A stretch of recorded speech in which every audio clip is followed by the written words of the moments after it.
Hello and welcome to a brand new episode of Black and Black Cinema. I'm your host, Jay. I'm here with my co-host, Micah. Hey. And Terrence. What's up? All right, guys, we are back. This is episode 247, Till. Unfortunately, Tiara is not here for this episode, but she will be back hopefully in the next preview episode. So this is the 2022 biographical film directed by Chinonye Chukwu and written by Michael Riley, Keith Bonchap, and Chukwu. This is obviously telling the story of the death of Emmett Till, but more focused on his mother and sort of the run up to his death, unfortunately, and sort of the aftermath of her seeking justice for her son. Look, this I'll go first. I hadn't seen this. I think Terrence, you're the only one who had seen this before we did it for the show. Yeah. This movie is starring Danielle Deadwyler, Jalyn Hall, Frankie Faison, and Whoopi Goldberg. Look, I'll just say this: the performance by Danielle Deadwyler is phenomenal. It is. Hands down, one of the better performances I've seen in a long time. She plays Emmett Till's mother, Mamie. I think for obvious reasons, she carries the film considerably on her back. There's not enough positive things I can say about her performance. I just thought it was really, really good. Jalyn Hall as Emmett Till, I thought was also very good. For what he gets to do in this, I mean, obviously it's not focused on him as much as it's sort of about the character, but not his portrayal. But yeah, I thought it was really very good. I got emotional at parts that you would assume that you would get emotional at. I think it does a really good job of telling the story. And you don't get a lot of sort of the aftermath kind of these events, biographies like this. It's normally like hard focused on the event. And I give the movie a lot of credit for its candor in not focusing on Till's death in like a really gruesome, exploitive way, but just kind of touching on it, being like, hey, this is horrible, taking it seriously, and then getting to the other part of the story. Because I think focusing on his murder is a bit much for anybody. And that was actually my apprehension for even wanting to see the film to begin with. So, yeah, I thought it was excellent. I really enjoyed it. Terrence. Oh, yeah, I was the only one that had seen it prior to watching it again today. This is a very good movie. Like you said, Danielle Deadwyler was amazing in it. How she wasn't nominated for anything, like not nominated for it. She was nominated for a bunch of awards, but she didn't get nominated for an Oscar, which who won Best Actress? I can't remember. She should at least been in the running. What's her name won? I forgot. Everything, Everywhere, All at Once. Didn't she win? Yes. Yeah. Yeah. She like Danielle Deadwyler should have easily been at least in the running because I think this was a better performance, honestly. Agreed. The movie was like as fucked up as this situation is, as fucked up as the Emmett Till situation is. The movie was beautifully shot. This director knew exactly what she was doing. And it's 2 hours and 10 minutes, but it didn't feel like it. Right? It was paced for me excellently. Obviously, I've watched it twice and didn't have a problem getting through it outside of like the emotional beats, which is like 2/3 of the fucking movie. It's really good. We all had apprehension to watching the movie when it first came out, or when it was announced. I'm like, I don't want to see that, but they did it with a deft hand. They paid respect to it. It wasn't too gruesome, but it still hits you like a fucking freight train. It's just a good movie. And anyone that doesn't know what happened, they're like, what the fuck is wrong with you? But if you want to see a movie about it, this one is probably the best to watch because it doesn't dwell on his like the gruesomeness of it. And it's about his mom and how much strength it took for her to do what she did is unbelievable. Like I don't know. I'd have just blew up the fucking earth Yeah, I'd have lost my fucking mind and just would went in there just shooting. I don't know. Like I'd have lost it. I don't know how she was able to do that, open casket and everything. But yeah, this is a really good film. It should have been nominated. Honestly, I think they should have been nominated for an Oscar for something. I don't know what, but it's that good to me personally. Yeah, a lot of people didn't.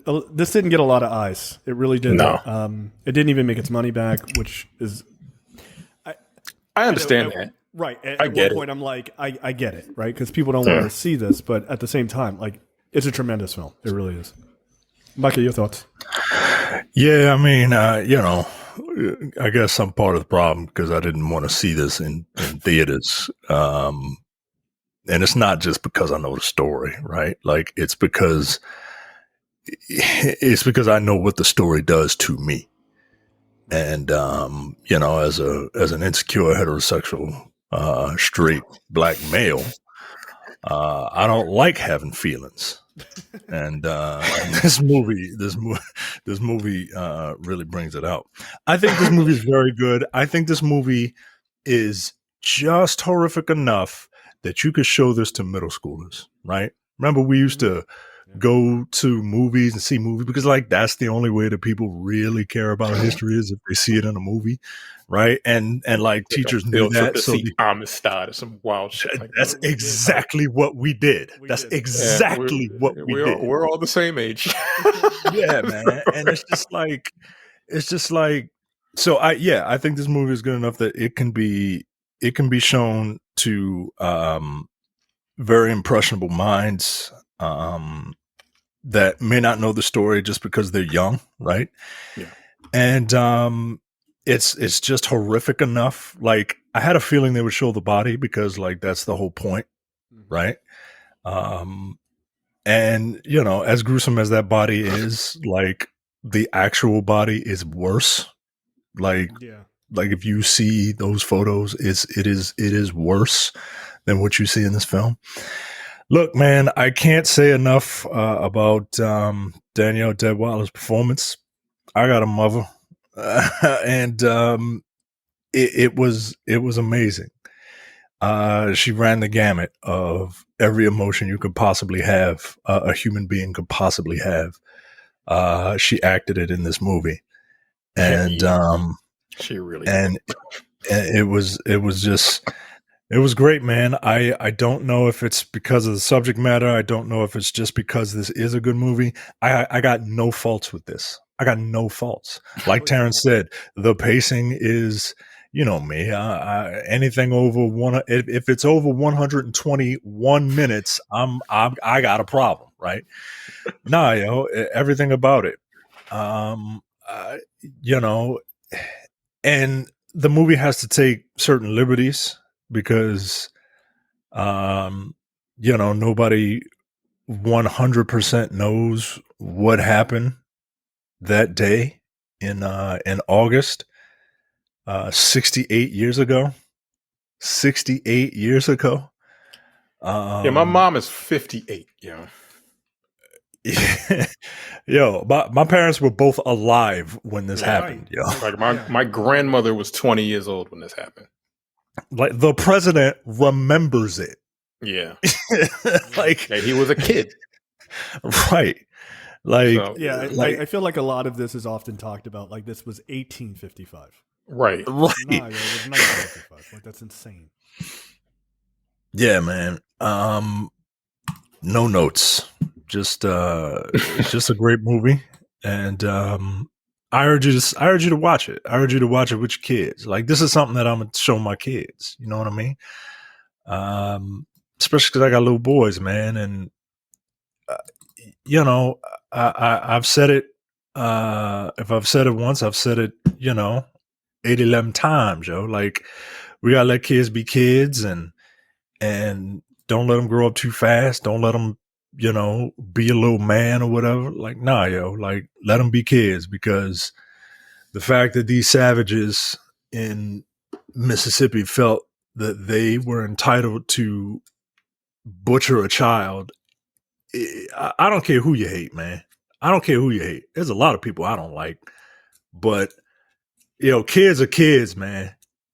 I just don't.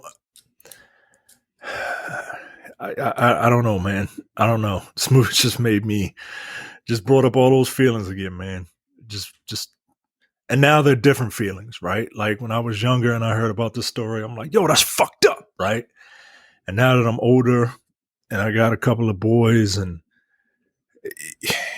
I just I'm scared, man.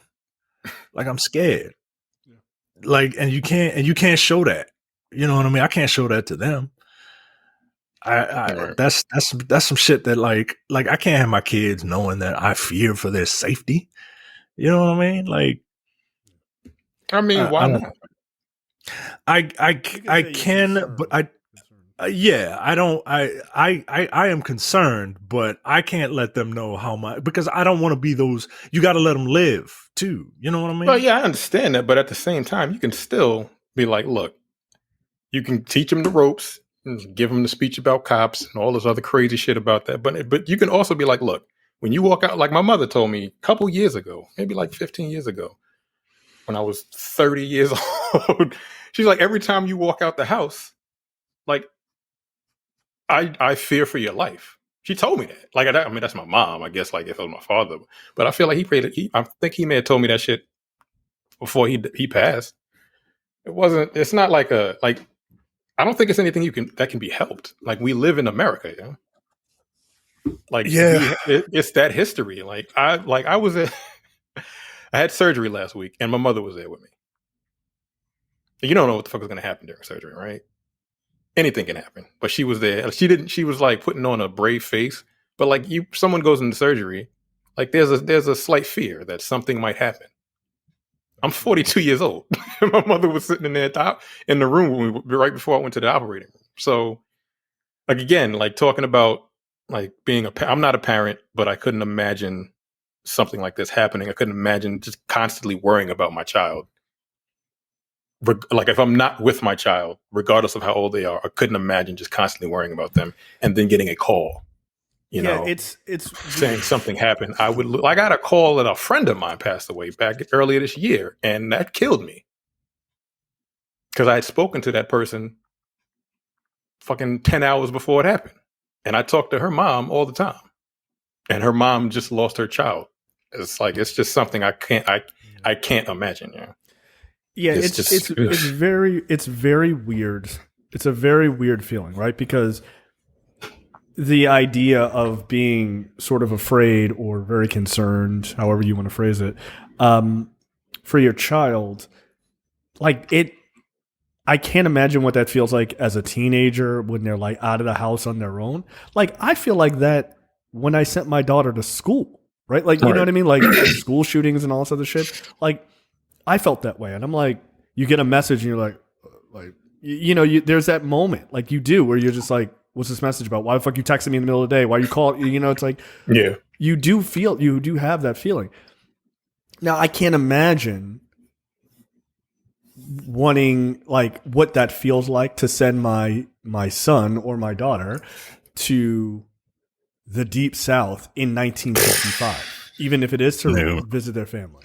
Nope. Right. I get it. It's like I can't do it. Let me tell you something. No, ain't nobody visiting Mississippi in this house. You move there, you coming to see me. I ain't going to Mississippi. There's no reason to go to Mississippi. It's the dumbest state in the union. I Googled the word Mississippi today because I wanted to see what states were around it, right? Because I'm like, maybe I don't want to go to those states either because it's like they touching it, right? but like New Orleans touches Mississippi, so it's like, all right. I'm gonna fly around Mississippi to get to New Orleans, but I Googled the word Mississippi, right? You know how you go to Google, and I actually, I'm yeah, do that for me, please. Just Google the word Mississippi. It's not good. I mean, just Google the word Mississippi, right? And then scroll down, and then tell me what the top story is on Google, and you will see that like us being worried is not Yeah. Oh, come on, man. Former Mississippi officers expected to plead guilty in racist assaults. Yeah, 6 white former Mississippi law officers who tortured 2 black men have pleaded guilty to state level charges. They already got they went to court. They were trying to give them 5 years apiece or some shit like that. They shot this nigga in the mouth. I don't know if you read that story. No. Like they tortured them with tasers, dildos, and he shot a dude in the face because he was in the house with a white woman, a paralyzed white woman who he'd known since he was a child, who he was taking care of. It's 2 black men in the house with a white woman that they've known their whole lives. And so they murdered. That's what the story is. The story was the neighbors called the cops on them. They kicked the door in and they fucking tortured these 2 dudes. 5 years is what they want to give them. Fuck that. That's 25 to life, yeah. Because you're a psychopath. That happened this year, my nigga. This is what we're talking about, yo. This is exactly what we're talking about. The story is 2 days old in the AP. Like, yeah, it's 2 days old. A So, young girl is having a baby soon, and she's in the 7th grade. Cool. That's awesome. Like, and this is not like I mean, like this shit is still going on. So yeah, anybody, any fucking ignorant ass YouTube commenter going, y'all just some soft ass niggas, you're like, nah, yo, this shit is literally happening within the week. no, Mississippi is, and I'm not talking about black people, by the way. I'm talking about just the state in and of itself. Mississippi is one of the worst places in the union to live, and it has the highest percentage of black people. And I know what you're thinking. Well, if you're a racist, it's because of the black people. No, it's because of unbelievable abject poverty that those people who live in that state, who run that state, don't give a fuck to fix. They don't have drinking water in Jackson, Mississippi, where the capital is. Like not a small town, some backwater town where they make hooch. The fucking capital. That's insane. That's all the black folks are. So they don't give a fuck. Yeah, exactly. I mean, that's it. And your governor looks like a real life Peter Griffin. Get the fuck out of here. Tate Reeves sucks. Like literally Google Tate Reeves. He looks like Peter Griffin. Like, yeah, I've seen him. He's a fucking piece of shit.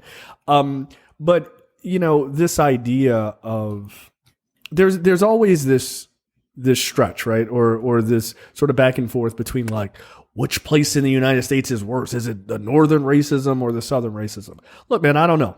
I used to live in a southern state, but not that south, right? Like, so it's not like the deep south. I lived in Maryland for a while, and the two of you both live in Maryland now.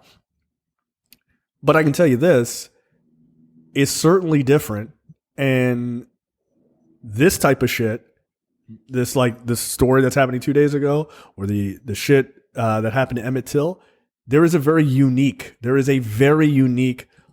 type of racism and bigotry that black folks deal with in the deep south. That's a fact. It's just a fact. Now you could say what the reason is, and that's not bagging on anybody, like where you live or you. Like, don't take offense. I'm talking about historically here. Like, that's where the vast majority of the slave states were. And people didn't leave, unfortunately. And they stayed, and they got treated horribly during Reconstruction and everything else. And that shit didn't change, and it's still going on. There's no capital city above the Mason-Dixon line that doesn't have drinking water. That's fucking crazy. That's crazy. Look, it's bad enough that it's happening in Flint, and it's still continuing. But it'd be like it happening in Lansing, Michigan. Like, that's just not happening, dude. It's not. And it's just what Terrence said. It's because black people live there. They don't give a fuck. They don't give a fuck. So, look, the Till family lived in Chicago. Hey, come visit your cousins. I'm not going. You're not going. Yeah, I'm not going down there. They were there. Like, one of his uncle and his cousin was up there with him. I'm like, y'all better bring the rest of them niggas. I ain't going down there. No. So that was the first thing that you saw when he actually got there. That nigga was picking cotton in 1955. The fuck? Right. You serious? No. Like, I think I want to go back home now. Fuck the summer. Yeah. Where's the train? I'm out. Get the fuck out of here. But and again, that's not I know there's plenty of Southern pride or whatever within black people. I got no issues with that. But there is an unmistakable difference between former major slave states and how that shit is embedded, so deeply embedded in how black people are still treated in 2023 versus other places. Not like Boston is some fucking great bastion of fucking equality. Don't get it fucking twisted. I'm just saying that there is a fucking difference. And the difference is shit like this story. Former Mississippi officers murdering two black men, just kicking in a door and torturing them over days. I mean, that story sounds like the fucking story we're talking about in this movie. Well, they're still alive. Yeah, no, I know that. That dude is still alive. He got shot in the fucking mouth. So he was like, you know, it was like a Russian roulette and there was a bullet in the chamber. I read the story like 3 days ago. That's fucking insane. Yeah. Yeah, they call themselves the Goon Squad. Yeah. Well, yep. Nah, 5 years is not enough. You know what? 5 years, but in Gen Pop. How about that? See how long you last. So, yeah. All right. So on to this movie. The film does a thing right in the beginning that is very ominous and makes me very uncomfortable, and it is incredibly well done. Which is you see Emmett and his mother riding in the car, and they're just driving. It's like nice music, and they're laughing and everything.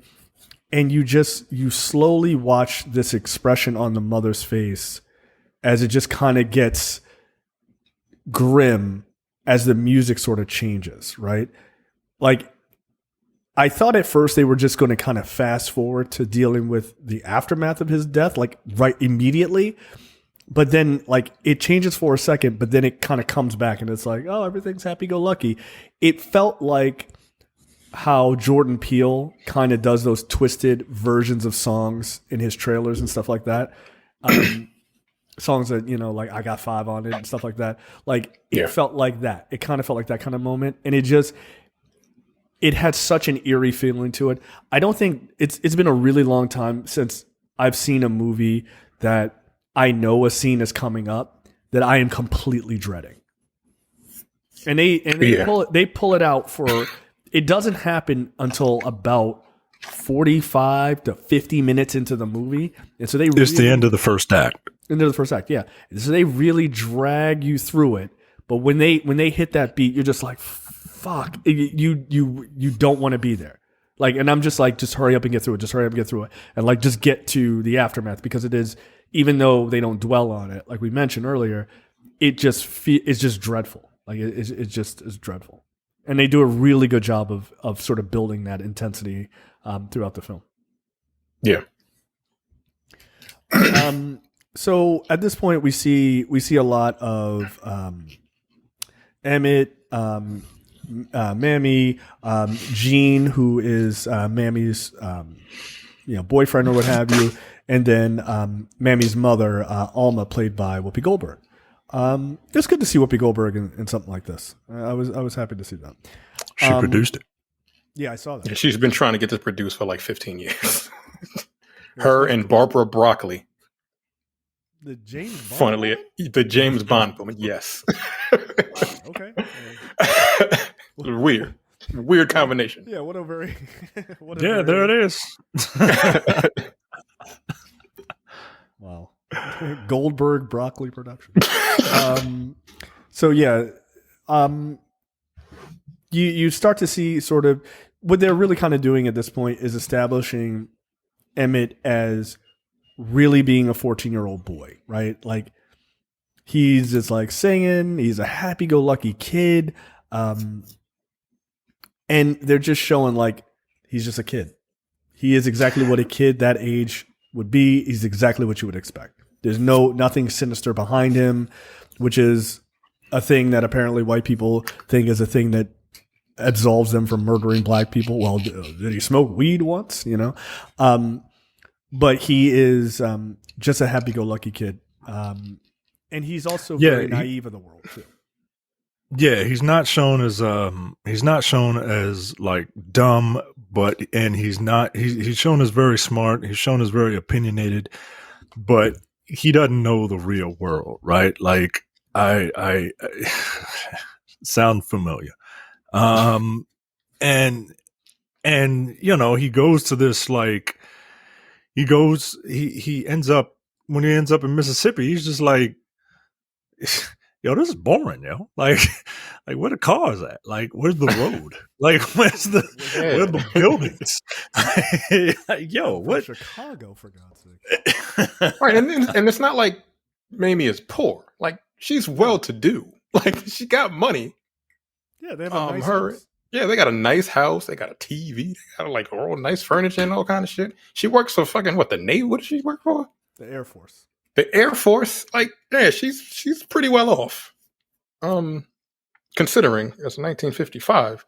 So he's like, the fuck? I got it pretty good out here in Chicago. And then you go cross that Mason-Dixon line, and, you know, all fucking hell breaks loose. It's literally like and I like how they did it in the movie, because he was on the train, and then they like get to the back of the train, niggas, and then it goes. It's like a light. Yeah, they cross a certain point, and then they go through that tunnel, and the light shines through, and then they're in hell. Antebellum, like right, Antebellum South, like it was that fucking terrible ass movie we did. It's fucking weird, man. Like I couldn't like look. I feel like there's some parts of the South that are actually still like that. And I don't want any parts of it. No, thank you. 68 years later. No, thank you. No. Let me tell you something. When it was time for me and my family to move to where I am now, we had a choice of like, we could fly or we could drive. And people were just like, "Oh, you're gonna drive? Like, you gonna drive that distance?" I'm like, one, I'm not driving that far. I don't love driving that like, get the fuck out of here. Was that your white friends asking you that? Was that your white friends asking you, you're going to drive? Oh, yeah. What the fuck? No. What the fuck? So my line to people, I'm like, one, if I have to drive, like I have to drive through like Texas, right? Like I got to go through the border because I live in Mexico. Like I got to go through the border into Mexico, the Texas border. I'm like, one, that's like, I got to drive through like Juarez. Are you fucking out of your mind? It's a war zone. Two, I got to make it through the American South to get to Texas. Absolutely not. Like, to me, both of those are equally terrible options. No, you know what I'm going to do? I'm going to get on this Southwest flight and fly through fucking Miami. Get out of here. Like, no, but like that idea of, oh, that part's dangerous. Nigga, getting through the American South is also dangerous. And it's 2023. That ain't no fucking cakewalk. I was like, I feel like the Green Book still applies to this day. The fuck, it does. Absolutely. It does. Look, I drove across country once when I moved out west to California. Like, when I got to a certain part of Virginia, like, I walked into a Wendy's and it was like, nigga, what are you doing here? I was like, oh, we got to go. Like, no. Like, what the fuck? Yeah, especially with who you were driving with. Right.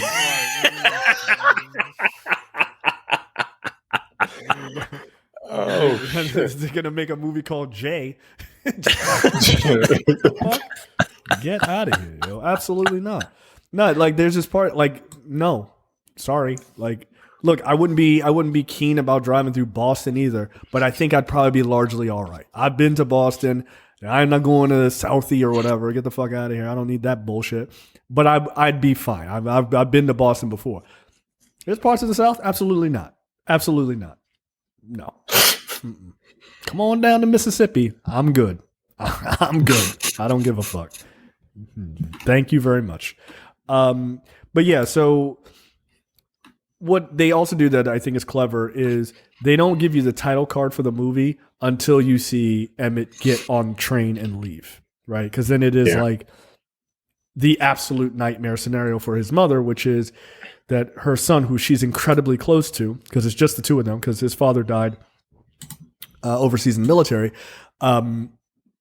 is going off to a place that she knows is potentially dangerous for him. I got to tell you, man, I get it. Parents wanting their kids to be kids and all that. You ain't going.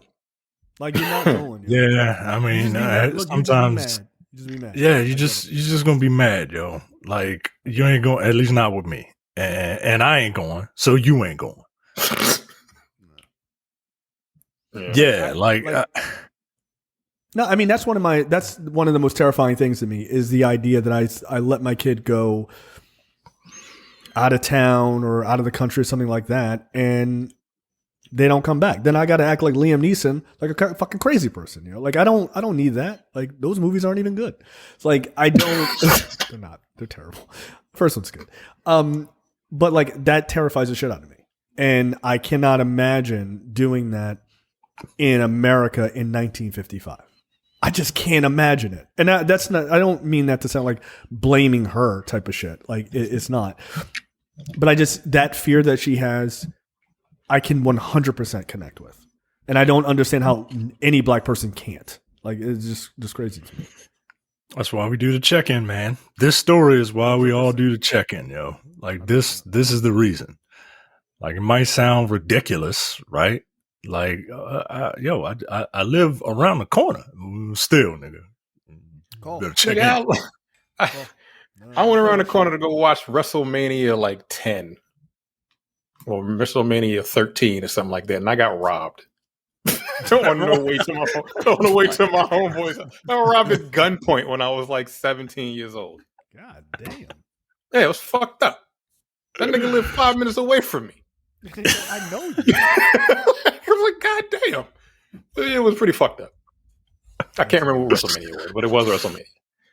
No, like I do the check-in, man. Like, yeah.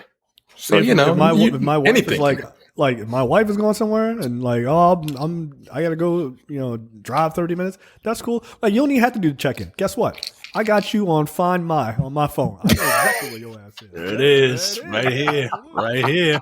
That's the reason we on that family plan. That's right. Like, look, I got nothing to hide. I'm not going anywhere that like is a secret and shit. Like, no, you check where I am at any time. Absolutely. You say you're gonna be there, I'm gonna be there. Like, this is unless I'm going out to buy you a secret Christmas gift. That's about it. That's about it. And if that's happening, I normally go, don't look where I'm going. I'm going to buy you a Christmas gift. Like that, I'll just say that shit. I just don't do it. But no, the check-in is incredibly important, and that's a part of our culture. And it's weird when you do that to people who are not a part of our culture. Like you got like a white friend or a non-black friend, you'd be like, nah, call me when you get in. They'd be like, why? Nigga, call. Like, stop playing, yo. Because you just do that. Just naturally, we give a fuck to make sure that you're home. I don't play that shit.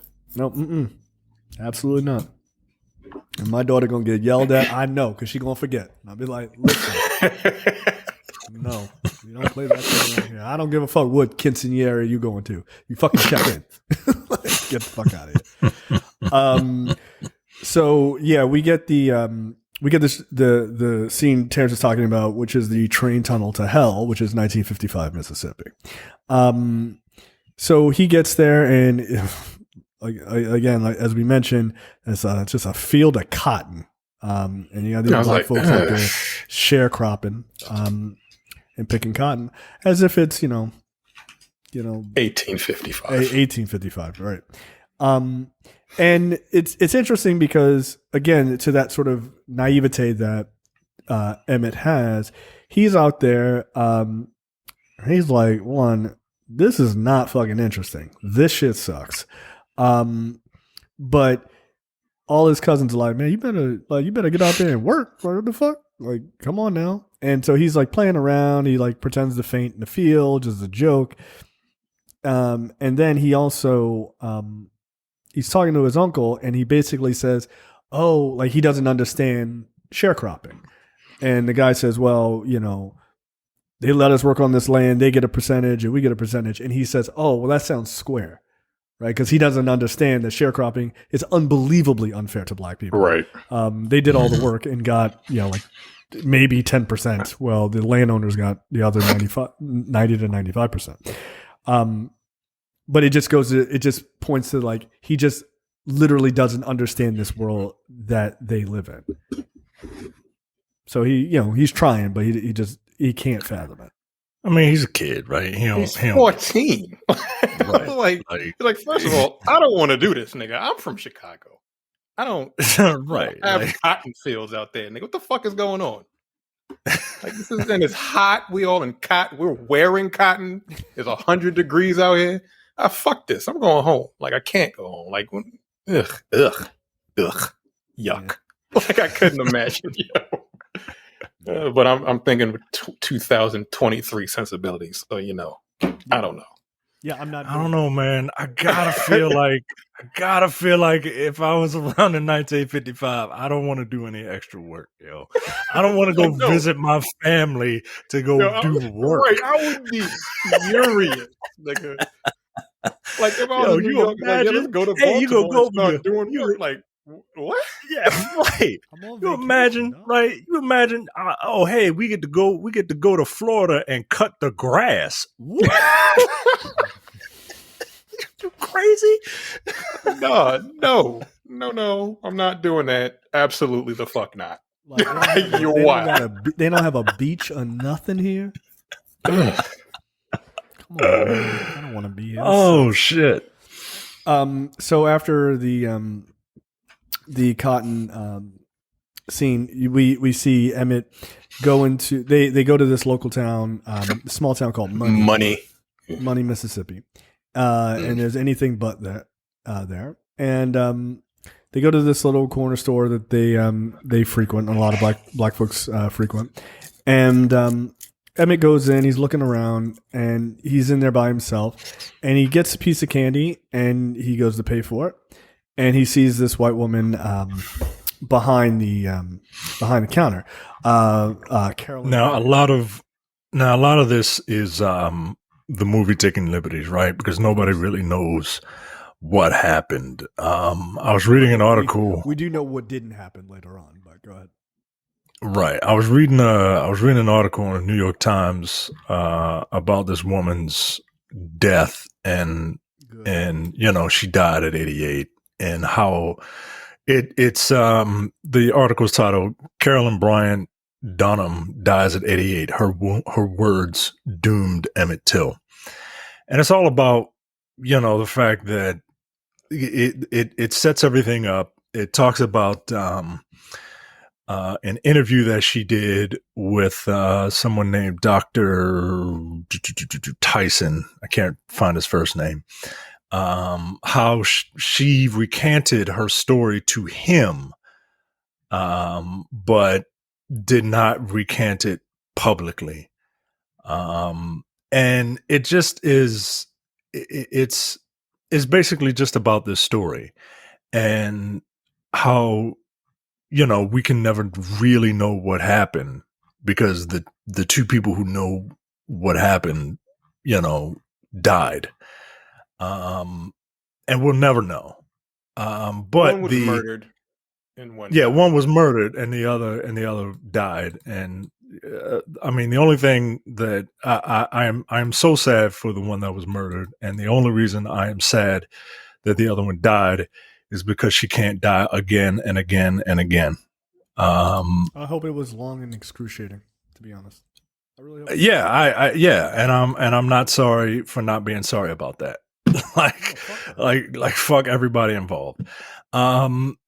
So what this article posits is, what Emmett may have actually done inside the store that day, according to Dr. Tyson's books, drawing on news media interviews decades later with Mr. Wright and their companion, was break a Jim Crow taboo, which he was almost certainly unaware.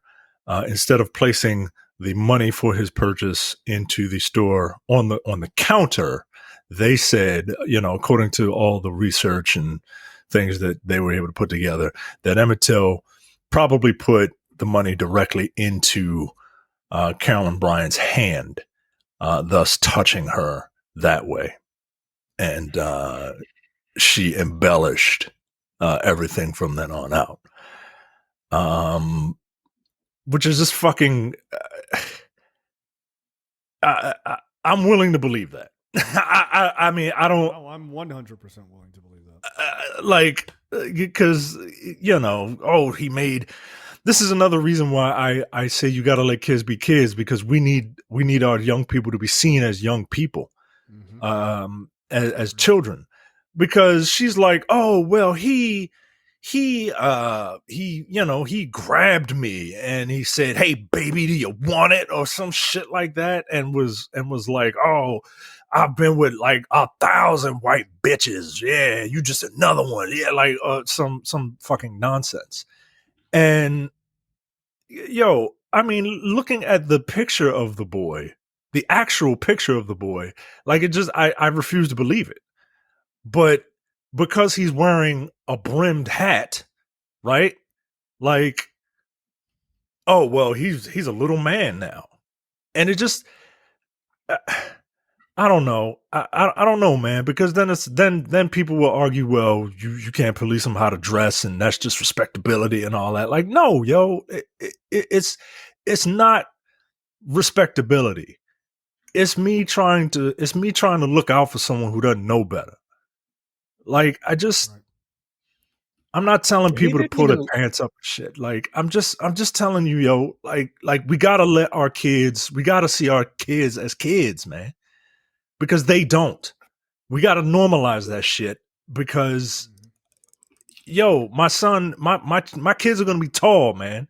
They're gonna be tall, and they're gonna be boys. They're not gonna be fucking men, and I don't want somebody to assume that. It just fucking irks me, man. Yeah, it's funny. I was having a conversation with my brother-in-law the other day, and he was saying that his daughter's friend, who is a black kid, right? They're freshmen in high school, and he was saying that this kid plays football, and he's like a much bigger, just physically bigger kid than all the other ninth graders, right? Which is why he probably gravitated towards football. And he said, he's like really sweet kid, very nice. He's just like such a because he was just talking about a bunch of kids. He's like, he's just such a respectful young guy and everything else, and like really courteous. And I said, he has to be because for him, because he has to play it. He has, as his mom says in this, you have to play yourself small because he looks so much physically bigger. If he doesn't, he is going to be taken as this big, violent person. He has to play himself like that. That's why they always say, like, when those people are like 6'7", 6'8", huge dudes, but everyone that knows him is like, he's like a giant teddy bear. They have to be. Because if you act like a fucking psycho, they're going to kill you. Because you're huge. Right, you think Shaq can walk around and say right, you can't be wilding out like you're fucking, like, you can't do that. Like you said, you have to be a little bit more like gentle the bigger you are, especially if you're black. Hell yes, they will kill you. Yeah, like in the street. I weigh 100 right now like 160 pounds because just I can't stand it. But I'm 6'2", right? So just the height itself automatically makes me look like when I was younger, it made me look like I was older.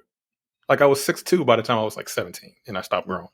But I ran into those issues when I was a kid, just because I was taller. I would be stopped by the cops. It's like, have you seen this? What's going on? I'm like, I'm going home, nigga. What the fuck you want? Type shit.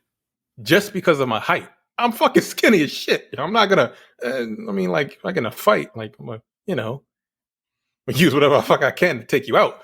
But, it's just, it's fucked up, man. Yeah. Did I hit somebody with a chair once? No, I never did that. Like a friend of mine did. That wasn't me. That wasn't me. That was a friend of mine. It was very funny. Mm-hmm. Was his name Clarence? No, actually his name was Kenny. It was quite funny. It was like 8th grade. He got suspended for a little bit, but good. Yeah, it was fun. But yeah, that's just height itself. And if you realize, like what was his name, Tamir Rice, he gets shot by the cops in 2 seconds, and they thought he was an adult. He looks like fucking Emmett Till. If you look at the pictures, he was very young. He was like 12 years old, and he actually looks like Emmett Till. Like they look very similar to each other. So like it wasn't like Emmett Till he didn't look like a fucking adult. You could tell this dude was a kid by those pictures. And this fucking white bitch, Like, it's insane that even as a kid, they just didn't give a fuck. I'm gonna teach this kid a lesson. Right, that's like fucking bizarre. That disconnect between, like, okay, like Michael was talking about earlier, like that disconnect between like general bigotry, like whatever bigotry between adults is fucking commonplace all over the world, and through time. But to then treat children in that way, that you are willing to bring upon violence on them, is crazy to me. Like, I don't fundamentally understand that. Like, they're kids. They're the most innocent people in whatever fucking war, fictional or real, that you have in your head. They're still just children. They're just they're potentially just being influenced by bad actors, or they're not influenced at all and they're just living their lives. But you're just like, whatever, fuck this kid. Like, that's a bizarre disconnect from humanity that I just cannot fathom. I really don't get it. But yeah, this woman, Till says to her, like, you look like a movie star, right? I mean, like, this is 1955. She's a very pale white woman with very red lipstick and jet black hair. Like, that's what movie stars look like, right? White movie stars. So it's not even like a weird thing for him to say. He's just like, he's 14. He's like, wow, you look like a movie star. And he's probably thinking, hey, that's a real compliment, right? Like, he's not trying to be an asshole about it. But again, he's a 14-year-old boy who doesn't understand that he's in one of the worst fucking places he could possibly be in at the time. And so he says this to her, and she gets super offended, and his cousins come in to get him, and she walks out, and he wolf whistles at her, which is again something you do like in a movie, right? It's again, he's 14, he's being a stupid 14-year-old, and again, it's debatable that there are conflicting reports that he even did it. Not that it matters. Not that it matters. Right. That's the important. That's actually the most important part. Is it doesn't matter if he did. Right. Again, he's a 14-year-old boy, and she goes to get a gun because she is so deeply offended, and she literally aims a gun to shoot children. Shoot children. That's what the fuck is wrong with you? To shoot children. They drive away. And right at that moment, like, I have this like very sick feeling in my stomach from like this point on to the end of the first act. Like, I really quite literally do. And so we see, we see clips of Mamie just feeling very uncomfortable about her son being down there. Right. Like, and rightfully so. At sort of a party or whatever, one of Emmett's cousins kind of gets in his face. He's like, man, why did you whistle at that white woman? Like, are you fucking crazy? Like, shit down here get you killed. Like, please don't do that. Like, if that was one of us, we'd be dead by now, basically. You're just lucky because they don't know what your face looks like. Then we see, we see his uncle, and aunt down there. They're watching TV, listening to the news, and hearing about two black people being killed by lynch mobs down in Mississippi, very specifically, all kind of setting up for the most gruesome shit of the movie. 1955. Again, 2 people lynched. Your parents were alive. That's just so fucking insane to me. Like, it just really is. Then we get a scene, sort of a pivotal scene, where in the middle of the night, 2 men, well, a number of men come and they take Emmett away. And nobody can stop these 2 men, Roy Bryant and J.W. Milam. And a couple of black dudes as well, which is really fucking disgusting to see. And they take him, and when the uncle tries to stop him, Milam literally pulls a gun up on him, and he's just like, you're not going to do shit. We're going to take this, again, 14-year-old boy, and they hold him down the back of the truck and they drive off with him. I don't know what kind of fucking bullshit you have to have in your heart to be a black man to do this to a black boy. I don't get it. I don't get it. We don't know what happened to those guys. We don't know who they are or anything like that. As far as I understand, I hope they burn in whatever hell you believe into. I think they both died of cancer. Good. I hope it was horrible. I hope it was ass cancer. No, or whatever the worst one is. Blood cancer? That's pretty bad. No, I hope it was horrible. Like, how the fuck could you do that to a young boy? I just don't understand it. I just don't. And especially your own. Knowing that this is a racially motivated thing, you're going to stand there and hold this little black boy down while these dudes did shit like that to him? Or you did it to him as well? I just don't understand the mental hoops you have to go through to make that fucking work for you. I don't get it. Yeah, I don't get it. Like, that's some evil shit. It is. That's evil, yo. Yeah, yo, kidnapping a child, yo. Like, like you kidnapped and then tortured a child. I mean, like, let's stop right there, right? Like, no, I don't give a fuck. I don't give a fuck if you my boss or whatever, right? I think the movie says that they were working on the land, like they were sharecroppers also. Yeah. Nah, yo, I can't. Where's your moral center, right? Like, where's your? I don't know, man. I don't know. And it's shit like this that's like, oh, maybe this God thing ain't real, yo. Like, because it's not like I can't imagine, man. I can't imagine free will, but like free will would make you do that. Right, yo. That's like crazy. it's free will, but like under way that he's working in this situation. Right. Like it's free will, but like under penalty of damnation, right? Like and it just doesn't seem like so free. Yeah, I don't know, man. Look, I don't know. I don't get it. I don't know what. Yeah, they did both die of cancer, unspecified cancer. One in 1980, one in 1994. Good. I hope it was incredibly painful. Wow, they lived very long. They didn't live too long. That is unfortunate for the rest of humanity. Yeah. I assume that some of them have children.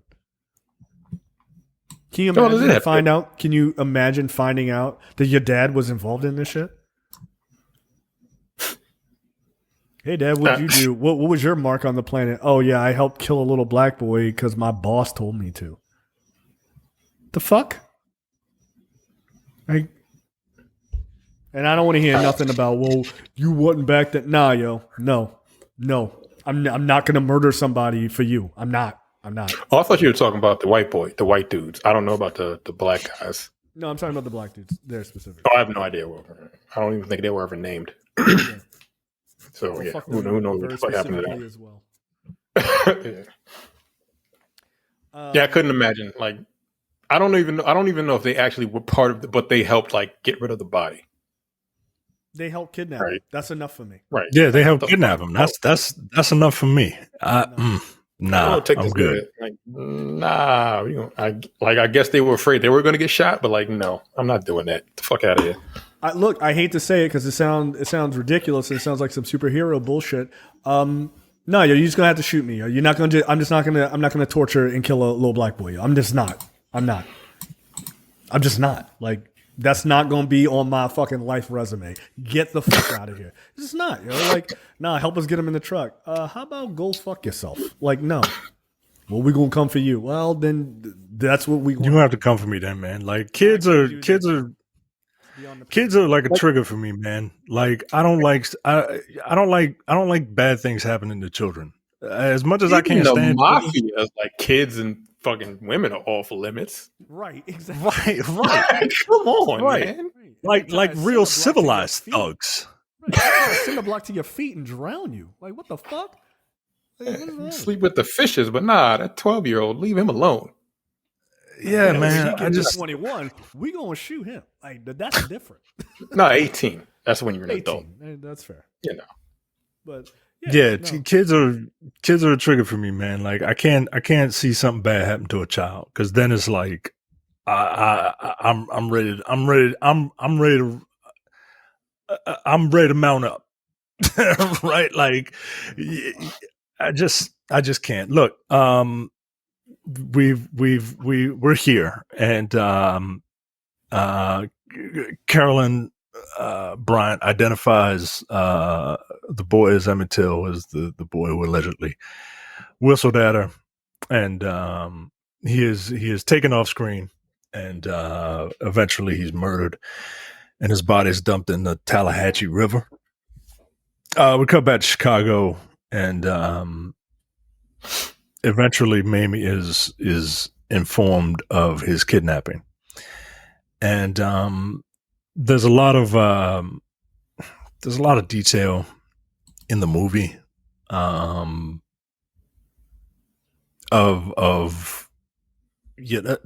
well, first off, they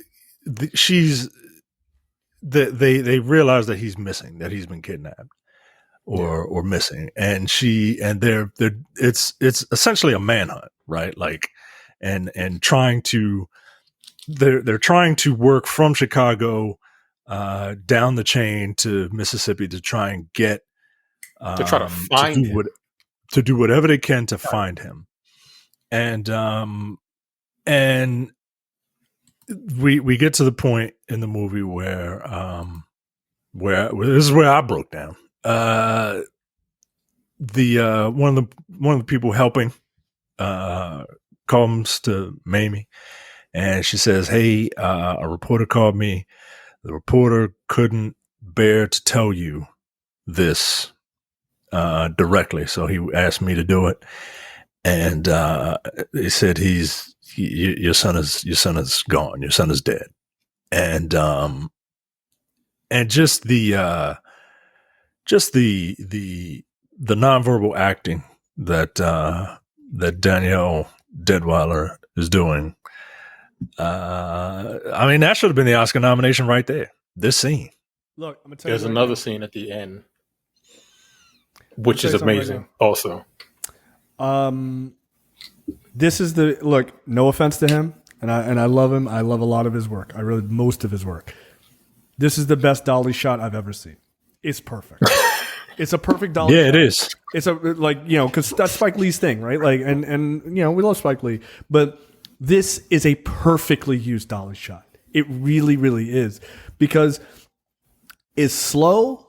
It doesn't feel out of place. It's a slow moment, and it makes total sense because it's like you are literally just being pulled off the fucking planet, being given this news, right? Like It's not. You're unmoored from fucking reality for a second. It's just crazy.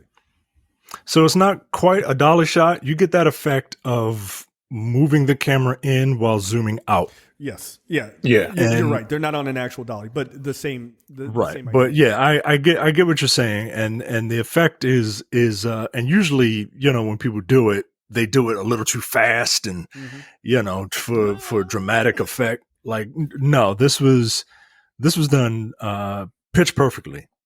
like the sound drowns out. You could The see, shot zooms in and zooms out at the same time, and you can see all the fucking just. you could see her the eyes like what? welling up, and it was it's a fucking nightmare, man. It's a fucking nightmare. And it just passes out. Like, yeah. I get it. I'm not sure my response would be much different. Like that, you can literally watch her emotionally just kind of get there and then just kind of black out, right? Like it's those are the type of performances that are like when we talk about like showing emotion and showing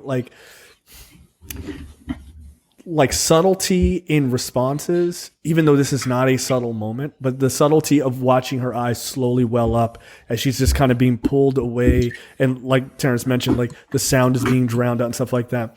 That sort of human disconnect Like that is filmmaking. Like that is quality fucking filmmaking. And that type of stuff should be seen no matter what your feelings are on the topic. Like that's the kind of stuff that's worth the price of admission, because that, like, her performance is phenomenal. Like it really, I cannot believe she wasn't nominated for anything on the Oscar level for this. Like it's unbelievable to me. Yeah, that scene, and then there's a scene at the end that we'll get to when she's on the stand, which is also another amazing fucking scene. Where, like, I don't know if you realize it, but it never cut away from her. Yeah, it's a 7-minute scene of her, just like her testimony of just no cuts and just her. Yeah, she delivers the shit out of it too. Yeah, I'm very interested to see more of Danielle Deadwyler and other things too, because I think she is super talented, like really, really talented. Go ahead. Her cousin Raphael Moody is the person who kind of arranged the meeting with the NAACP, which led to the manhunt. After the news and the shock kind of not wears off, but despite Moody's reservations, Mamie asks for the body to be transferred back to Chicago. Coffin arrives on a train, and you see Mamie cry in anguish upon seeing it. Again, crying is difficult, and crying with real anguish and emotion behind it is very difficult, because you run the risk of overacting. Nope, nailed it. I do want to talk about something else too here. Like, I'm trying to make sure I'm not too far ahead of you. Is it the scene on the porch? Yes. Yeah. Yeah, the scene on the porch. Yeah, go ahead. So this scene, I think, is incredibly important, right? She's talking to Moody, and like you say, he's the connection to the NAACP and stuff like that. And this is a part of her story that I think is really fascinating from just a human perspective, which is she has to figure out how to thread this needle of dealing with the death of her son, and at the same time, people trying to use her as a political weapon and use her son's death as a political weapon. And I don't mean that as a negative towards the NAACP. I 100% understand why they did what they did, and I'm happy that they did ultimately. But that idea of being a parent who loses a child or any sort of trauma or tragedy, and then them saying, your son's death isn't just yours. Your son's death belongs to all of us. Like, that's a wild thing to be willing to kind of relinquish this thing that is so deeply personal, and then make it into a national, or in some regards, an international situation. Like, that's a wild moment that I can't fathom, where you would want to just deal with your child's death, which is already horrendous enough, and then just become more insular and deal with it and get through it on your own. But you don't even have time for that. And that's so connected to that sort of idea that we talk about, which is that sort of collectivism that we have, right? We're connected. If Micah robs a bank, and then all of us are thieves, right? That type of thing. But when white people do something terrible, it was just an individual type of shit, right? But like, if Micah succeeds, if Micah, God forbid, became president of the United States, Jesus Christ, we would all, as black people, be very proud and wonder what the fuck happened. But we would all be very proud, and we would all feel like we did it, right? Like, which is a thing like white people could never understand about the Barack Obama phenomenon, right? And so in this is a perfect example of that. Is she doesn't even, because of that sort of collectivism, she doesn't even have the ability to singularly mourn, or the family has a chance to just singularly mourn the loss of their family member. you got to give it up to the whole community because it's for the greater good to protect all of us. Like, and she didn't come. Like he asked her that. He was like, "Look, she was furious. I get it," and she was mad. I was like, "I'm about to kick this nigga over this fucking railing, yo. Don't come to me asking me no wild shit like that." And then she's like, "Yo, no, fuck that. Get my son back here, and then we'll talk." Like, I'm not worried about none of that shit right now. But then when she got there, and then she saw what they actually did to him, which is the next scene. Again, like the real photo is worse than what the fuck is in the movie. But then she's like, "Okay, this is my son. This is incredibly fucked up, but I get it. Yeah, I understand." So reluctantly, I guess I have to, this is all our burden that we have to bear because of what the fuck happened. Just because he went down south, like that's crazy. Like I shouldn't be burying my son just because he went down south. That's what happened. Like he just went down south, and now he's dead. That's just something I couldn't fathom. Yeah. Like a family member just going down south and then not coming back because of some weird, crazy ass, because of racism. Yeah. And look, I gotta take somebody out. I gotta kill somebody. Yeah, yo, I feel like I feel like somebody gotta die, yo. I feel like somebody's gotta die. Yeah, no, that's 100%. Like I just somebody gotta go. Like I couldn't imagine getting that news and then just kind of just being sad. Like that just would not be the end of that story. I'd be like, that's cool. I'm really, really mad. And now I'm going to go to the store. It's like, I don't have a criminal record. I could get a gun. Right. Like I just, you know what I'm saying? I'm on the I had a fucking shooting range a mile away from me. Yeah. That's just wild to me. And look, I give credit. We've given a lot of credit to Danielle Deadwyler, rightfully so. But I also give a lot of credit to Whoopi Goldberg. Had a good scene in this too, where she's sitting on the bed and she felt so horrible because she's the one who pushed for Emmett to go down south, right? Like go see his family, and she kind of breaks down. And I was like, yo, Whoopi still got it. Like people forget, like Whoopi Goldberg, not an EGOT winner for nothing. Yeah, an EGOT. She ain't fucking around. It was dope. She got a goofy ass stage name, but she can act. I mean, it works. It works. Like it's a name you do not forget. Like, wait, her first name is Whoopi. Her last name is Goldberg. Like, I'm sorry. Yeah, that's a weird name to choose. I don't know why she chose. I forgot. There's a reason why she chose it. I don't remember why, but yeah, there's a reason why she chose Goldberg. She chose Whoopi because of Whoopi cushion, but I forgot why she chose Goldberg. I don't know. I think it might have been genius. It's not a name. Like it's just not a name. And she fucked up the resume test for everybody. Like what? Oh wow! Bring her in. And she walks in. Like, wait a minute. Are you her assistant? Tell us a joke. No, but people forget. Whoopi Goldberg, incredibly talented, like really talented. Yeah. And it also shows like the death of someone is not just like the death of someone is it hurts like the loved ones more than anybody else. Absolutely. Right? The other person is like gone. when someone dies, it's not the person that's dead. Like that person's gone. They're gone. But it's like the loved ones that have to deal with the aftermath and like, did I do the right thing? Like the guilt of like survivor's guilt and like they sent them down there. It's just super fucked up, man, what them motherfuckers did. Like they destroyed a lot of lives, yeah. They really did. Bunch of scumbag ass niggas, yeah, I swear. Yeah. That's a lot of after seeing the mutilated corpse, which I'm glad the movie, like that's the whole point of this, right? Like this is, I'm glad the movie did show you, they made up this body. You should still see the actual photos. It is far worse. That image, I remember the first time I saw that.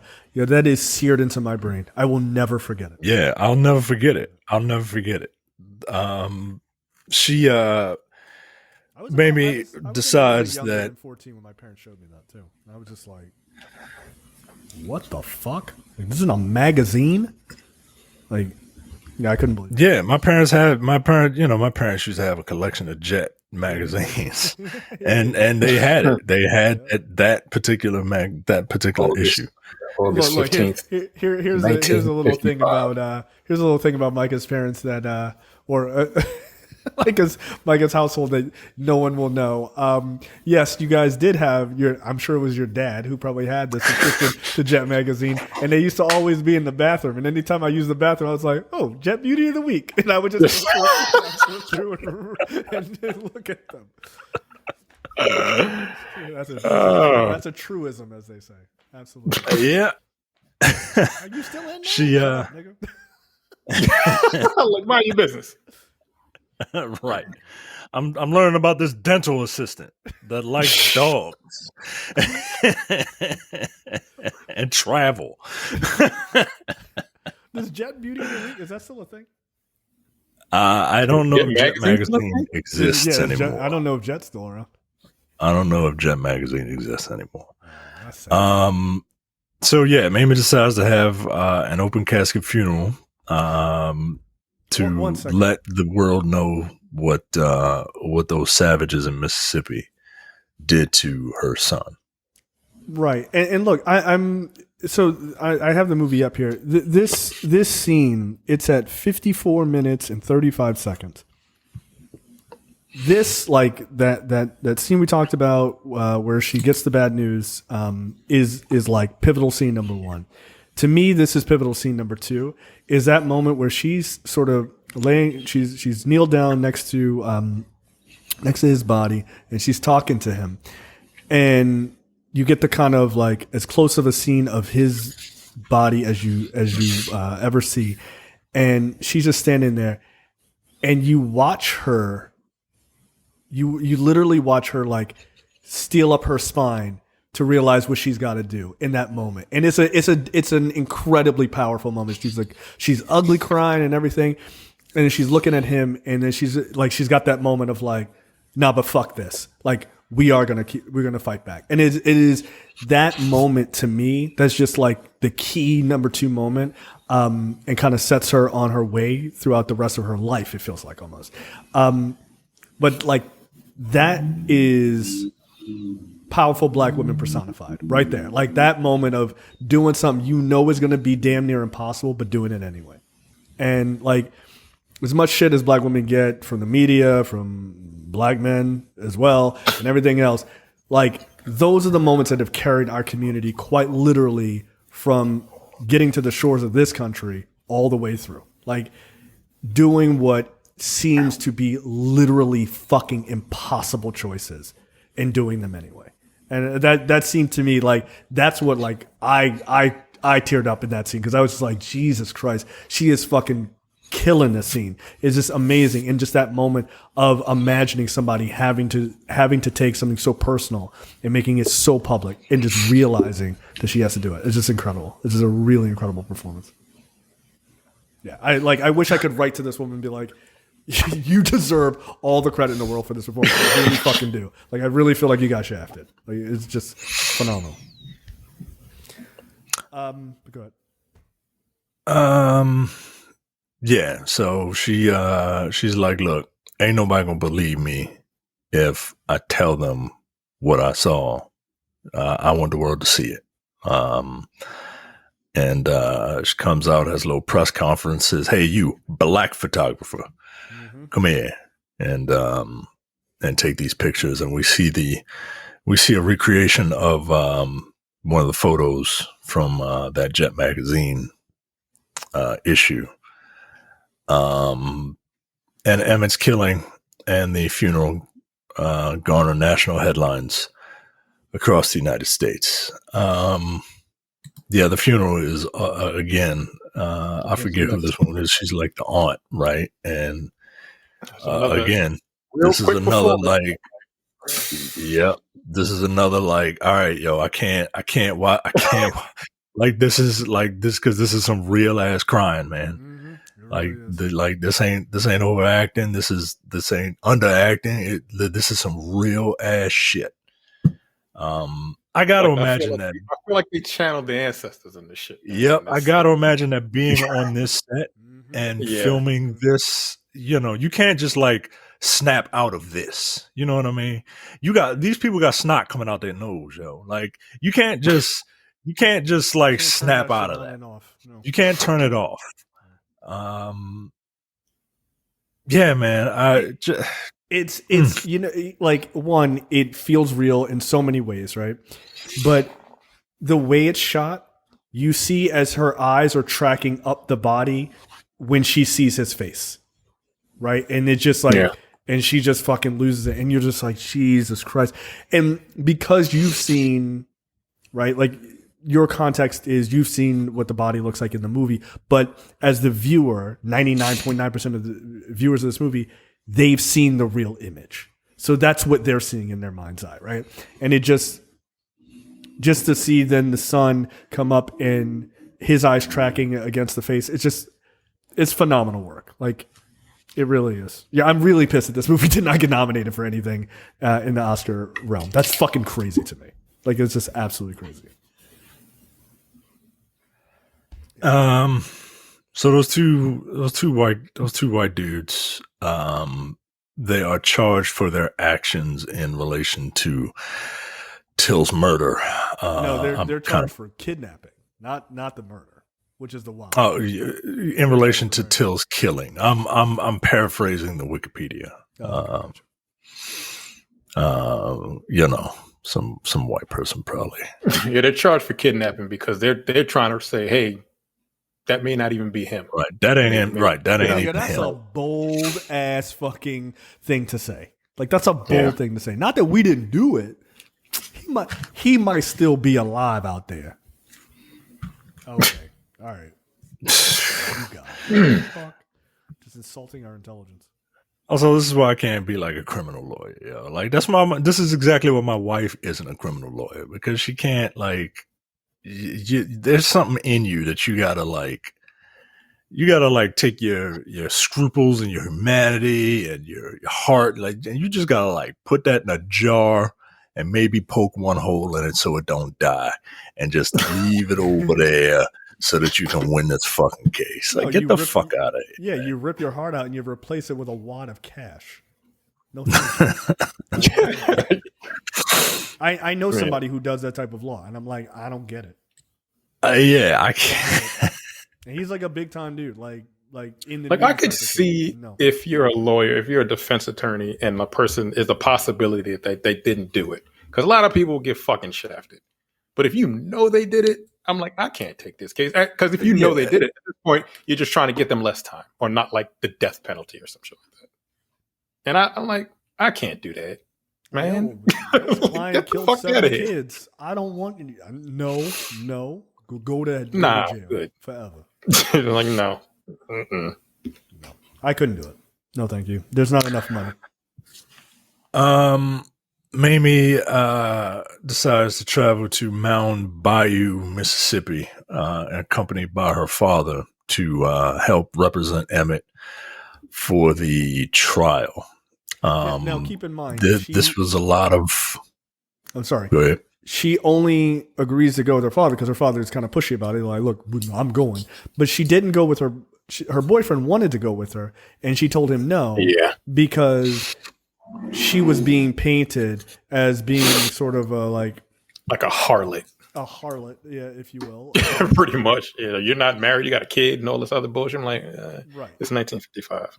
You living with this man that you're not married to? Jacking up? All right. Fuck off. But they were basically trying to paint her as like this terrible woman, which again is the thing that white people love to do to black people to justify murdering them. Oh, she's shacking up with a guy. I guess it's cool that her 14-year-old son was killed. The fuck kind of leap of logic is that? So her father's like, I'm coming with you. She's like, nah, it's like, I'm your father. You can't tell me what to do. I'm your father. I can't tell you what to do. So we're at an impasse. I'm going. Fuck off. Look, You know what I'm saying? That's pretty much what it was. Look, spoiler alert. That's me as a dad. Get the fuck out of here. I'm going. I don't want to hear none of that shit. You can't go with me. Well, I'll be on the plane next to you. You can't stop me from buying a ticket. What happened now? Right. Yeah, I'm staying in the Airbnb next door. Fuck out of here. It's like, well, look, I was on the wire, so you can't tell me shit. I've been around. I was a goddamn commissioner, motherfucker. You ain't gonna tell me nothing. We get a cameo from one of the civil rights Avengers, Medgar Evers, who is kind Wait, of did you say one of the chaperoning her. I mean, there's that's look, if that's what we got to do to get these kids learning what fucking American history is, that involves black people, I am all for it. Look. Hey, look. If it works, Look, we've talked about the infamous NCU. Okay, like it's fine. Exactly. Cinematic universe. It's fine. Fucking Absolutely. do it. He's kind of chaperoning her throughout her time here in the fifth layer of hell, which is Mississippi damned. At the regional council headed by T.R.M. Howard, Howard asks Mamie to consider her future after the trial, as her activism can help galvanize I'm tired. Can help galvanize federal support for voting rights towards Black Americans. Again, this is this is a lot of responsibility being thrust onto someone who just had the worst tragedy that could ever befall anyone. It's in my opinion the only unnatural thing in this world is when old people outlive young people. And on the there's a lot of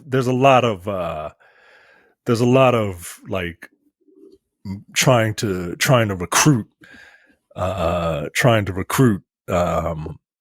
Mamie into the Brotherhood, and a lot of politics involved. They made his death really political, which I get it, but at the same time, like, yo, leave me the fuck alone, please. Like I, you know, like I don't want to say it feels gross, but I mean it does. It does. It's fucking disgusting, but I get it. Like, right. Yo, that's like it's gross for a good, right. It's gross for a good reason, though. I just like if people didn't listen to like actual human stories, you wouldn't get anywhere. Hey, give us equality. Nah. Like, oh, but they killing kids. Like, oh, damn, they killing kids? That's crazy, dog. Like, that's the only way you can get through to some people. Yeah. Some people, shocking news. Politically, there are still people who cannot imagine giving a fuck about others until they have to see it written in blood or it happened to them before they get it. It's almost like nothing has fucking changed in the entire time this country's been around. Same people believe the same stupid shit. It's amazing. Because those dumb fucking people have kids. This is just a fact. And so we do, just because we're short on time here, I'm going to push through a little bit. Mamie does go down to God-forsaken Mississippi. And, her, Medgar Evers, and her father, they get patted down when they go into the courtroom because, they're the dangerous ones, with an entire jury full of white men, but they're the dangerous ones. And of course, this guy is smirking as he's sort of feeling Mamie up because of course. And so then we see the trial gets started. The jury is literally 12 white men. not a stitch of color amongst them. And Mamie is sitting across from the murderers and Carol Bryant, who has a kid, which is real fucking nice. Just 2 kids, actually. Yeah. So at one point she goes, as the trial's going on, and it takes like a little recess or whatever. She goes to see the uncle, and she has a real fucking come to Jesus meeting with him on the sort of the riverbank, and because she noticed that he had a shotgun in his house, and she was like, "Did you have a gun the night they took my son?" And he goes, "Yeah, I did." And she's like, basically like, "Why the fuck did you not use it?" And look, man, she's 100%. Yeah, I would be pissed correct. at this nigga. Yeah, like she's 100% correct. But you know what? He's 100% correct too. Which that's right. Like he was like, I had to make a choice because if I had done something, they would have killed all of us, and they would have just killed every black person in this fucking town. And he's not wrong. He couldn't win. You can't win. Like both. That was like it's a perfect moment between those two characters because they're both 100% correct and they both understand it, right? Like nobody's playing dumb where they're like, well, you should have done it anyway. Like that's fucking ridiculous. Like, but she had to get that out. She's 100% correct in being mad and being mad at him. Like I get it, but he's not wrong. Like no black man has ever even stood up and called a white guy out and lived in that town. Like, yeah, you noticed during the trial, he was like, that nigga. And it was like, we got to go. Like they tipped out as soon as he was like, you can leave. It's like, yeah, I'm leaving the state. Yeah. I mean, bye. The audience literally gasped. They're like, oh, this nigga's crazy. Like, oh shit. Like, you leaving today, right? Like, we got to go. So they both have this moment at this riverbank, which I think is powerful. And they both did a really, really good job delivering it. This is John Douglas Thomas, who played Moses Wright. Yeah, this is a great scene. But it's a moment where they were both completely correct. I've actually seen actual interviews with him, and he was fucking devastated, man. Like the real guy. Yeah. He was like, he couldn't live with himself for that shit. Like that's what happened. Like they just took him and killed him, and it's like there was literally nothing I could do, or else we would all be dead. I couldn't do shit. So, yeah, it was fucked up. Man. Yeah, it's really sad. It really is. They eventually, then Medgar Evers also pulls in a sort of a sharecropper who saw the guys getting rid of the body and taking Emmett away, and so he gets him to testify as well. He didn't want to. He quite literally ran away. But they did get him to testify. Then Mamie gets on the stand. Terrence, you were talking about that, like this 7 minute single shot, basically. Yeah. Of her. Everybody else that testifies, like, you know, it cuts back and forth from the prosecutor and the defense. But this is just her. Yeah. Everyone's talking to her, and it's just her on the scene. And I'm like, this is an amazing shot. Like it's just her for 7 minutes. You can hear them asking her questions. And again, her facial expressions and all of the fucking feelings she's going through as they're trying to fucking rattle her and all this other crazy shit. And it's just 7 minutes of just her, just acting. Yeah. This is the type of Warner that, like, you know, makes me appreciate Warners, right? Like, okay, it's cool to like watch Chris Hemsworth, like, you know, go from a jail to a train to, you know, whatever, shooting down helicopters with pistols or whatever, right? But nah, yo, like this is what acting is, right? Like everybody's on their game. This is it's old school theater, and she runs through a gamut of emotions. She's very calm and she's very, you know, matter of fact. And this is but she's also like I am a mother and this, that. And then when the prosecution comes, she's just like, nah, bitch. Like, nah, like you ain't gonna, nah, See, this is what happened. Don't try to twist my words around. I told him that he has to make himself small because these savage Mississippians will fucking kill you for no reason. That's what I said to him. I said, you motherfuckers are subhuman, and that's why you gotta pretend to be something that you're not. Yeah. Yeah, I appreciate and I appreciated she this didn't sort of, know. She didn't flinch for them. Yeah, she didn't know that it was going to be a oneer. Really? Like, she did. Yeah, like she was like like she had her lines, and she didn't know that there wasn't going to be any like cuts to the prosecution or anything like that. The director just told her, just go ahead. That's how they cut it. So like that woman, like she's an amazing actress. Like again, she should have been at least fucking nominated for an like she won some award, but like the fact that she wasn't nominated for an Oscar is kind of criminal, honestly. It is. It is. If you get nothing from this episode, that's the point you should get. This woman was fucking robbed. Like she was fucking robbed. It's crazy. Then we get Carolyn Bryant get up there and lie. I wanted to kick this bitch in her teeth. You know, like I want to kick that actress in her teeth. I was so mad. Like you ever watch a movie and your eye starts twitching?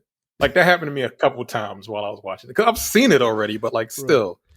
I mean, look, I'll give the actress this. Her performance was great because it definitely did what art is supposed to do. It provoked an emotion in me. Like, I hate you. I hate your guts. But she basically gets up there and says that Till came at night, which we know is not true. That's 100% a lie. But he came at night and came in all by himself and grabbed her hand and bent her over the counter and was like, I've been with all these white bitches and like, oh, you gonna get it and all this other shit. And then like he just let her go because that's what would happen in that scene. Okay.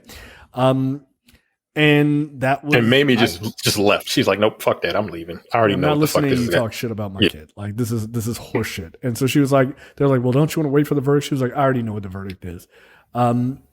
But it's the idea of the sort of weaponization of fake white women tears against black folks and minorities in general. And so yeah, she was like, "Nah, get fucked. I'm not listening to that bullshit." She didn't even look at her. She didn't even look at her when she went onto the stand. She was just like, "Nah, nope, we're not doing this. You lying bitch." Like the fuck. Apparently, in 2008. Bryant tried to walk that shit back when she was like, well, nothing that he did could ever justify what happened to him. All right, yo. All right. Yeah, you were in the back of the truck being like, this is the one. What'd you think your husband was going to do? Right, yo. Right. She divorced that guy because of abusiveness and drunkenness. Like, what did you think she was going to do? Surprise. Like, was he a local cop? Wow. Wouldn't be surprised. No, fuck her. You're not gonna walk it back. Get the fuck out of here. Get out of here. So then we see sort of this final scene of Mamie speaking in New York City to black folks about what she has gone through and how they need to, basically she is now a full political figure, right? Like giving people power through her story and, her experiences and black people feeling empowered because she felt self-empowered to do what she did. And, we just see Mamie kind of come back home and look around Emmett's room and, they show Emmett there looking and smiling at her very sweetly. And then it's just her sitting sort of in a silhouette as the movie kind of fades to black. And then we kind of get the, sort of after credits thing and basically says, 8 years. We didn't, by the way, it took till March 29th of 2022, literally the year this movie was fucking made, for the Emmett Till Anti-Lynching Act to be signed into law. Gee, I wonder how long it took Republicans to get on board with that one. And it's not like they didn't put it up for fucking like 20 plus times between like 1920 something to 1920 to 2023. They put it up over like 20 something times for them to sign it into law. Interesting. That they just put it into law 10 days after my 41st birthday. Like, that shit is nuts, yo. Yo, that is a wild way to frame that, yo. Like, and I was born in 81, nigga. Right. The fuck? Like, who's wrong? 55. Yeah. That's insane. Fucking. We didn't touch on it just for speed, but we mentioned Medgar Evers, and it talks about how 8 years after this, he was actually... Hey, they murdered him in 1963. Yeah, they assassinated him in front of his wife and kids.